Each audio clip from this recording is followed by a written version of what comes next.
Olá, começa agora mais um Canal Rural Entrevista, programa que discute os principais temas do agro no momento. E nós seguimos com a série especial sobre o Global Agribusiness Forum, um evento que vai trazer para o debate temas como ESG, novas tecnologias e mudanças climáticas. Até o mês de junho, você vai acompanhar aqui no Canal Rural debates com os principais temas que serão abordados durante o fórum, que acontece nos dias 27 e 28 de junho, na capital paulista. E quem me ajuda a conduzir essa entrevista e está aqui conosco em nossos estúdios do Canal Rural em São Paulo é o diretor de comunicação e eventos da Datagro, Luiz Felipe Nastari. Luiz Felipe, muito obrigada pela parceria com a Datagro. É um prazer, Maruza. Obrigado pelo convite mais uma vez. Olha, e quem também vai fazer parte dessa conversa é o presidente da Agrícola Famosa e que também já esteve no comando da Abra Frutas, Luiz Roberto Barcelos. Luiz Roberto, seja muito bem-vindo. Olha, ele que vai palestrar no GAF falando sobre mudanças climáticas, como mitigar e evitar os riscos dos eventos externos aí, que justamente é o nosso assunto do nosso bate-papo de hoje. Luiz Roberto, obrigada por aceitar nosso convite. Seja bem-vindo, viu? Muito obrigado, Maruza. Obrigado, Luiz Felipe. A todos que estamos ouvindo por esse espaço aqui. A gente fala um pouquinho de tecnologia na fruticultura. Mas antes da gente falar um pouquinho sobre isso, nós gostaríamos, de conhecer a Agrícola Famosa, para quem está nos acompanhando, que é referência em produção de frutas. Conta pra gente. Olha, a Agrícola Famosa é uma empresa que fundada aí por dois paulistas, eu e o meu sócio, Carlos. Hoje temos também no quadro social aí o Richard, que também veio de São Paulo, Richard Miller, que é o agrônomo que cuidou da produção, e mais 8.000 colaboradores. A empresa cresceu muito, vai fazer 30 anos no ano que vem. Está na região do semiárido brasileiro, na fronteira do Ceará com o Rio Grande do Norte, na região do Mossoró, que é no Rio Grande do Norte, ali na Chapada do Apodi, na verdade. É onde se concentra a grande produção de melão no Brasil. E nós chegamos lá em 95, bem pequenos, com pouca experiência, mas como traders. E ao longo desses anos todos, a gente realmente conquistou um espaço enorme, principalmente na Europa, onde nós somos o maior fornecedor de melão, principalmente no período de inverno, no frio deles, é a janela que a gente exporta. Então, nós temos aí quase 60% de market share nesse período. Geramos aí 8.000 empregos, exportamos em torno de 8.000 containers por ano. Então, realmente, a Agrícola Famosa é uma referência na fruticultura nacional e internacional também, com a maior produtora de melão do mundo, hoje com em torno de uma produção diária de cerca de 1 milhão de unidades de fruta de melão por dia, e com impacto socioeconômico gigantesco na região. Ao longo desses 30 anos, a gente pôde testemunhar o que é a transformação que a produção levou às pessoas, que um setor que gera muita mão de obra, praticamente uma pessoa por hectare, Então, a gente realmente testemunhou essa transformação que a Famosa e a fruticultura pôde levar para o sertanejo, para aquelas pessoas que moram lá e que não tinham muita condição, não tinham outra oportunidade de trabalho. Luiz Roberto, parabéns, realmente é uma referência vocês para o Brasil e para o mundo. E como é que foi esse desafio de fazer agricultura numa região de difícil cultivo, que tem pouca água, enfim, que tem uma relação que não é muito tradicional na produção agrícola? Quais foram os desafios? O que vocês fizeram para poder superar todos esses riscos? Pois essa região tem uma característica muito especial para a produção de algumas frutas, especialmente as cucurbitáceas, como o melão e a melancia, que é o que a gente produz fortemente lá. Realmente as condições são inóspitas, porque nós somos um semiárido, é o lugar que menos chove do Brasil. Nós temos um índice pluviométrico anual médio em torno de 600 milímetros, e quem conhece a agricultura sabe que isso é muito pouco, mas a gente usa uma tecnologia israelense, que é o sistema de gotejamento, onde você tem aquelas mangueirinhas com um pequeno orifício, onde fica gotejando uma determinada quantidade de água, tudo controlado, a cada 35 centímetros você tem um gotejador, e a planta é colocada, né, a muda ao lado desse gotejador onde ela se desenvolve. Essa tecnologia permite você fazer a fertirrigação, ou seja, você, quando manda água, sempre está mandando o nutriente junto, e dependendo do estágio da planta, você manda um pouco mais de nitrogênio, fósforo ou potássio, dependendo da fase em que ela está. E essa tecnologia também permite você usar, economizar muito água. Não existe nenhum sistema de irrigação mais eficiente do que esse, porque ele simplesmente fica gotejando na raiz da planta. E nós temos também uma dificuldade, que não só de uma restrição de água, mas esse pouco de água que tem, também uma água de uma qualidade muito complicada, porque ela tem um índice de salubridade muito alto, muito sal, muito salobra. E isso também faz com que você tenha uma restrição muito grande na utilização dela. Você tem que saber muito bem como utilizar para você não salinizar o solo. Então, os solos são muito arenosos, praticamente zero de matéria orgânica, então você tem que aplicar, para poder ter uma boa produção, uma quantidade muito grande de composto, né? Então, assim, todas essas tecnologias que a gente vem colocando, irrigação, a gente usa também um plástico chamado mulch, que você aplica em cima daquela linha, daquela mangueira, para evitar a evapotranspiração, ou seja, para você economizar água e não evaporar tanto, e também não vir ervas daninhas, né?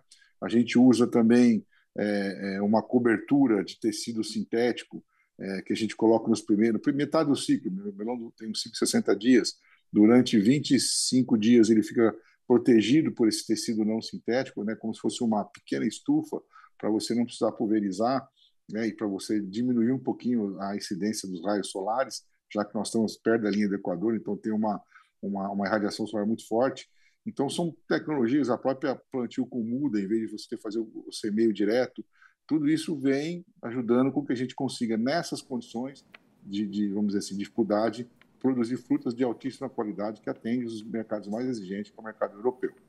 Por ali, Luiz Roberto, o maior desafio de vocês é justamente esses impactos do clima?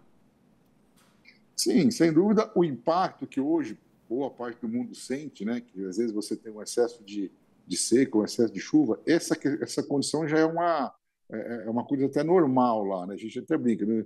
Não dá para dizer, perdeu lá porque não choveu. A gente sabe que não chove, então realmente não dá para fazer uma agricultura naquela região sem irrigação. Então a irrigação realmente é a base, é o primeiro, vamos dizer assim, a primeira grande tecnologia que a gente aplica para poder produzir. Sem isso, não existe a menor possibilidade de a gente plantar, porque você fica 8 meses sem chover nada. Então realmente você tem que ter um sistema de irrigação que seja eficiente. A gente utiliza água de poços, né? Então, durante a chuva, essa água naturalmente se armazena em cavernas no subsolo, caverna de calcário. Então, nós temos esse aquífero que a gente explora. Um outro aquífero mais profundo, que é também uma água mineral, que está lá já há anos, né? Os estudos geológicos dizem que desde a formação daquela região, a formação geológica armazenou uma quantidade enorme de água. A gente usa esses aquíferos para poder, então, fazer essa irrigação. Então, realmente, o primeiro grande desafio é a questão de poços, irrigação, e, obviamente, com isso também entra a parte de energia elétrica. Sem isso, você também não consegue produzir. Ainda nesse tema de tecnologia, né, o Brasil é referência em termos de tecnologia e exportação dessa tecnologia para o mundo, né? Como é que é esse mercado de frutas fora do Brasil, né? O Brasil, qual que é o produto que mais exporta? Toda a produção de frutas aqui no Brasil, ela também segue essa linha de irrigação? Como é que é esse mercado, né? E aí, já fazendo uma pergunta também, como é que essas mudanças climáticas estão afetando, né, de certa forma, a produção de frutas aqui no Brasil e no mundo todo? Olha, o Brasil é o terceiro maior produtor de frutas do mundo, depois da China e da Índia, que está à frente dos Estados Unidos. Mas ele não é um país que tem a tradição exportadora, certo? A gente exporta menos de 3% daquilo que a gente produz. É o terceiro maior produtor do mundo e é o 23º exportador de frutas a nível mundial. Ou seja, tem 20 países que produzem menos que o Brasil e que exporta mais. Nós temos um mercado interno grande, consome muita fruta, não temos a tradição de sermos exportadores. Então, realmente, a gente ainda tem um caminho e um desafio muito grande para aumentar as exportações. A gente ainda ocupa um espaço muito pequeno né? A gente precisa ainda de abrir mercados, registrar novos defensivos, ou seja, tem que ter uma política de Estado um pouquinho mais voltada também para ajudar as exportações. Como, por exemplo, acordo de livre comércio, nós não temos com praticamente ninguém, nossos concorrentes todos exportam para a Europa ou para os Estados Unidos, são livres de impostos, os países aqui da América Latina, América Central, então tudo isso dificulta a nossa competitividade. As frutas mais exportadas são melão e manga, né? Os dois, em termos absolutos, ali, cada ano um exporta um pouquinho mais que o outro, mas são as frutas que a gente mais exporta. Só que no melão, isso representa 55% da produção nacional, enquanto na manga é apenas 12%. E depois as frutas vão diminuindo assim, a números abaixo de 10% do que se exporta, né? Além de melão e a manga, nós temos também uva, que a gente exporta bastante, maçã, já na parte sul do Brasil, limão tem crescido bastante, abacate é uma fruta que tem crescido também as exportações, melancias. Então, assim, mas basicamente são muitas frutas tropicais que são produzidas na região nordeste brasileira. Por isso, assim, óbvio que a questão do aquecimento global, desses fenômenos que têm acontecido, como aconteceu agora, de uma forma mais acentuada, o El Niño, ela atrapalha menos a questão da fruticultura, principalmente, vamos falar assim, as produções que estão no Nordeste, porque elas já estão preparadas para um regime de pouca chuva. Então, quando isso se assevera, o problema só é a disponibilidade de água. Por exemplo, no Vale do São Francisco, se não chove muito na região central do Brasil, principalmente em Minas, o Rio São Francisco não se reabastece e aí nós temos problema de abastecimento de água lá quando o rio chega lá na região nordeste. Na nossa região são os aquíferos subterrâneos que acabam sentindo bastante. Então nós temos que ter um manejo desse aquífero, ou seja, você tem que sempre estar acompanhando, sabendo o quanto que você pode usar para não exaurir e, obviamente, torcer para que as chuvas venham de uma forma regular para recuperá-las, né?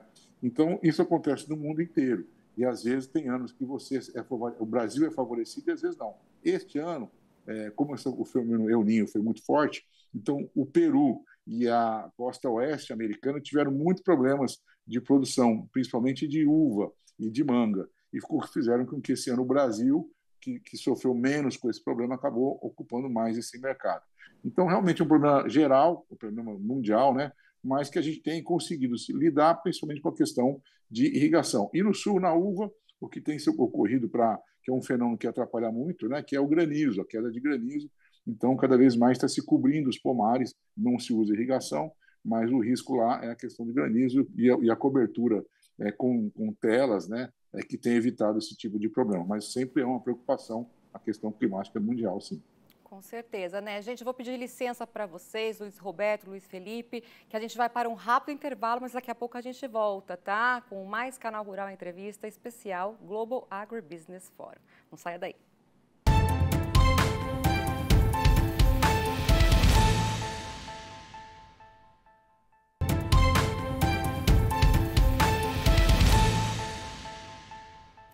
Estamos de volta com o Canal Rural Entrevista, hoje na nossa série especial sobre o Global Agribusiness Forum, na presença do diretor de comunicação e eventos da Datagro, Luiz Felipe Nastari, e também do presidente da Agrícola Famosa, o Luiz Roberto Barcelos. Nós estamos falando, então, sobre mudanças climáticas, como mitigar e evitar os riscos dos eventos externos. Luiz Roberto, eu aproveito até para te perguntar, né? A gente falou de gotejamento, irrigação, né?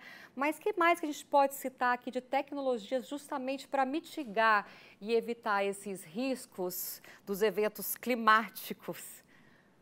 Olha, a gente tem tido aí, ultimamente, duas tecnologias também que tá vindo em favor da produção. Um é a questão da genética, né? Então, cada vez mais se investe em sementes que têm uma carga genética que ajuda, seja num veranico, seja numa resistência a uma praga, uma tolerância. Então, a questão genética ajuda muito, principalmente na fruticultura. São frutos que têm mais vida útil, melhor aparência, mais doçura, né, mais brix, né, seu sabor.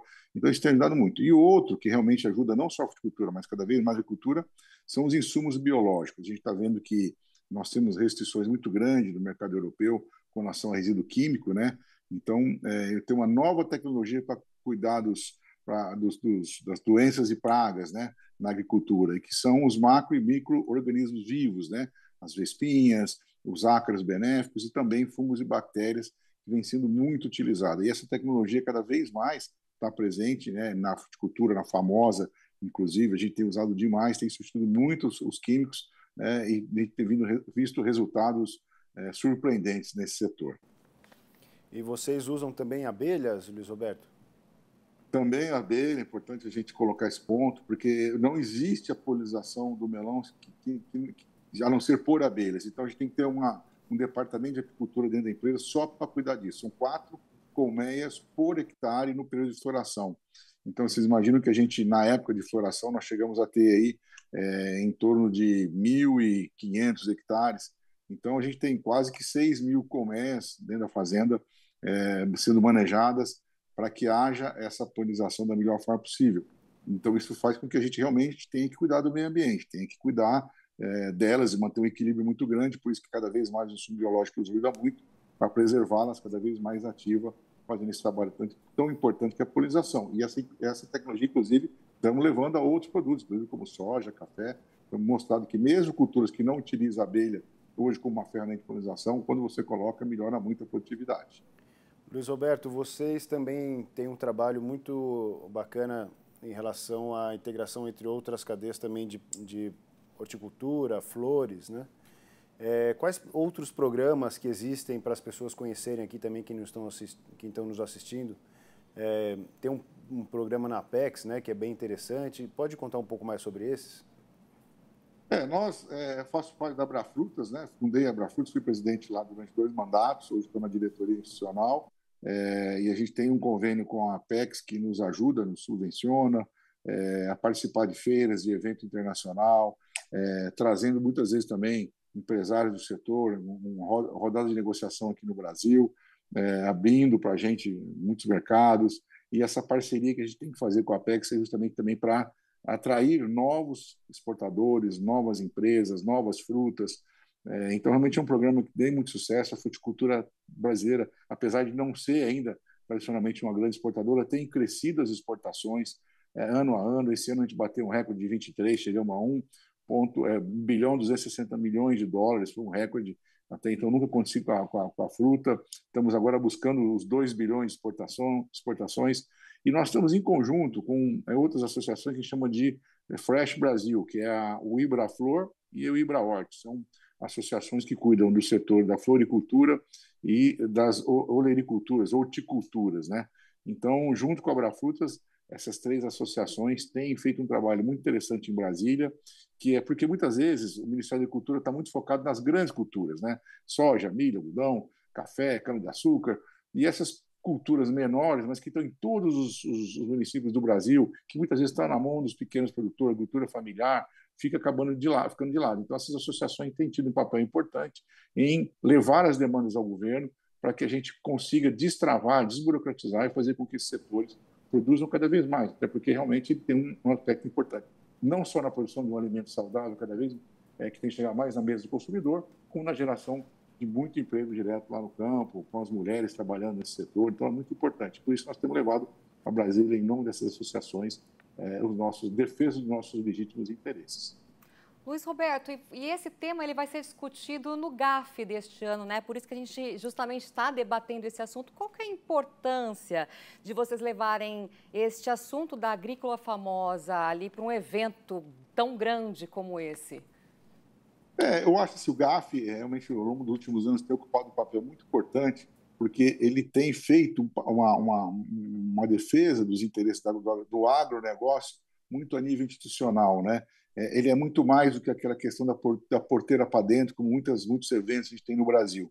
Ele realmente está preocupado com as questões climáticas, com as inclusões de novos países, com o pequeno produtor, com outros países que também podem desenvolver a sua agricultura. Então, levar o caso da agrícola famosa é muito legal, porque você pode demonstrar, por exemplo, que essa região Nordeste, tão conhecida como a pobreza do Brasil, com os melhores índices de DH, ou seja, onde realmente não tem tanta oportunidade, que você tem tudo para desenvolver um bom agronegócio, uma boa fruticultura, uma boa flores, por exemplo, produção de flores ou de hortas, hortaliças, pelas condições que estão lá. Então, realmente, você levar isso ao conhecimento das pessoas da cidade, né, das pessoas que moram na grande cidade, é muito importante, essa integração e a desmistificação dessa imagem tão negativa que, infelizmente, o agronegócio brasileiro ainda tem por uma falta de conhecimento, um total desconhecimento, às vezes, da sociedade civil brasileira, que acaba colocando nas costas da agricultura brasileira tudo que há de ruim, mata, desmata, envenena, escraviza, quando nós temos a mais desenvolvida, a mais tecnificada agricultura. Óbvio, você tem marginais, você tem fora da lei, dentro de todos os setores, que tem que ser banido mesmo, tem que estar muito claro, tem que ter uma linha. Esses aqui são do bem, esses não são. E não colocar todo mundo generalizando no negativo. Então, o GAF tem esse papel tão importante de mostrar para as pessoas como é importante e quanto é sustentável e de boa qualidade a agricultura brasileira. E levar esse conhecimento para o mundo todo, né, Luiz Roberto? Muito obrigada pela sua participação, viu? Eu que agradeço estar aqui com vocês, gente, e desejamos um excelente evento aí no GAF desse ano. Até a próxima. Luiz Felipe, vamos deixar o convite, então, Fica aqui. Evento? Perfeito. Fica aqui o nosso convite para vocês participarem nos dias 27 e 28 de junho, na Arena Allianz Parque, aqui em São Paulo. É um evento que tem 4 pilares: o pilar do fórum, da feira, com expositores e produtores artesanais, agtechs, que inclusive quem quiser se inscrever ainda dá tempo. O pilar de comida, onde a gente vai falar muito dessa relação do alimento, de que forma ele é produzido de forma sustentável, as boas práticas de produção, que é um dos assuntos que o Luiz Roberto vai trazer aí no painel. E o último pilar, que é o quarto, que é o de cultura, onde a gente traz música e entretenimento para o público maior, né? Então, a gente vai estar trazendo aí 2 grandes shows sertanejos, do Chitãozinho Chororó e do Jorge Mateus. Então, fica aqui o nosso convite para quem quiser também curtir uma boa música lá durante o festival. Quem quiser saber mais sobre o assunto, acesse o site. GAF, com 4 Fs, GAFFF.com. Obrigada, Luiz Felipe. Obrigada pela parceria com a Datagro, viu? Prazer. Sempre. E o canal Rural Entrevista Especial Global Agribusiness Forum termina aqui. Você pode rever este e outros programas da série lá no nosso YouTube do Canal Rural. Obrigada pela audiência e até a próxima. A gente se vê. Tchau, tchau.